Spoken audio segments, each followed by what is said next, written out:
Ça, c'est une question très délicate et très difficile. Je suis un homme normal, je ne peux pas lire l'avenir. Seul Dieu nous dira quel est l'avenir du Tchad. Mais les éléments d'appréciation à ma vue, selon ma lecture, c'est très mauvais. C'est très mauvais sur 3 ou 4 plans. La gouvernance au Tchad est très mauvaise.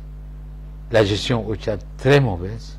Qu'on le veuille ou non, c'est un pays infesté par la corruption, gangréné par la corruption. Et qu'on le veuille ou non, c'est un pays qui se cherche pour son unité nationale. Pour le moment, en tout cas, tel que je vois, moi je suis pessimiste. Mais je souhaite vivement que je me trompe sur ce point. J'aime beaucoup mon pays. Je n'ai jamais fait du mal à ce pays. Je souhaite que mon pays aille de l'avant. Aujourd'hui, nous avons eu beaucoup de situations très intéressantes, très promoteuses, mais notre mauvaise gouvernance, notre corruption, notre mauvaise gestion, notre tribalisme, régionalisme, confessionnalisme nous a reculé, n'a fait que nous reculer. Et c'est très très simple. Il faut regarder. Il y a beaucoup de régions de notre pays qui ont reculé par rapport à, malgré tout ce qu'on dit. Moi je me rappelle qu'il était une fois que notre budget national était à 15 milliards. Aujourd'hui, nous dépassons les 1000 milliards, mais qu'est-ce qu'on en fait? Moi, je suis témoin. Je vous dis que 2 villes ont reculé par rapport à la situation avant.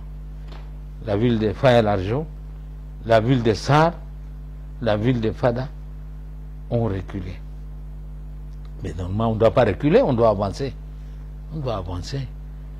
Et donc, vraiment, je souhaite vivement qu'au sortir du dialogue politique, qu'on accouche des structures de gestion, des structures politiques qui mettent l'intérêt du Tchad avant tout autre intérêt. Je suis sûr et certain que nous avons beaucoup d'efforts à faire sur le plan de la justice. Nous avons beaucoup à faire. Actuellement, je ne crois pas à la justice. Je ne vois pas la justice.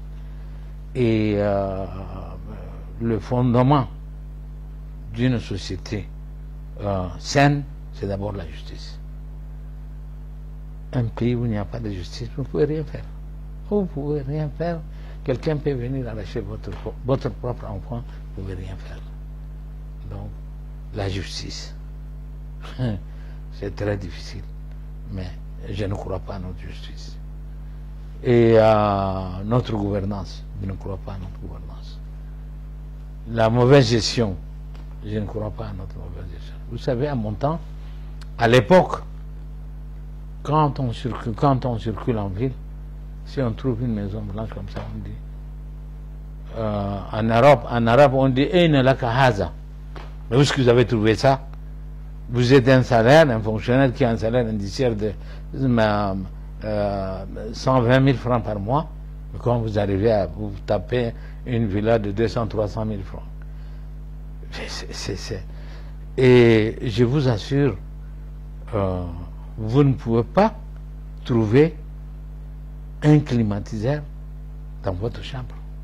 Aujourd'hui, tout Yamena vit dans un climatiseur, ça coûte très cher. Il vous consomme de l'électricité et qui peut être évalué à presque, pas moins d'en tout cas 10 000 francs par jour. 10 000 francs par jour, un climatiseur, il consomme plus de 10 000 francs par jour d'énergie.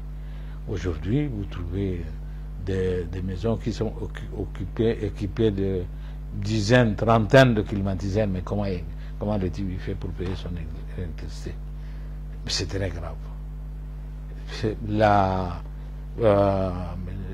Le Tchad doit s'imposer un programme d'ajustement structurel multisectoriel sur le prix, et c'est très difficile. Là, vous attaquez directement aux intérêts d'individus, et vous serez combattu. Les gens vont prendre des armes pour vous combattre et vont attenter à votre vie. Mais le prix à payer pour que le Tchad devienne un pays normal, un pays vivable, un pays gérable, eh bien, vous devez faire beaucoup d'efforts. Sans complaisance.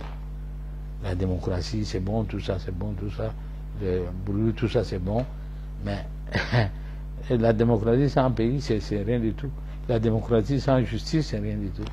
Donc, moi, je suis pessimiste. Malheureusement, sur l'avenir de notre pays. Je souhaite vivement que la jeunesse tchadienne prenne conscience de l'avenir de leur pays, au lieu de courir et freiner derrière l'argent et derrière des voitures grosses cylindrées mal acquis. Et je crois qu'il vaut mieux apprendre à marcher à pied ou à bicyclette et aller monter doucement, doucement, doucement. Ça, c'est très difficile de le faire. Malheureusement, c'est le prix à payer pour redresser le pays.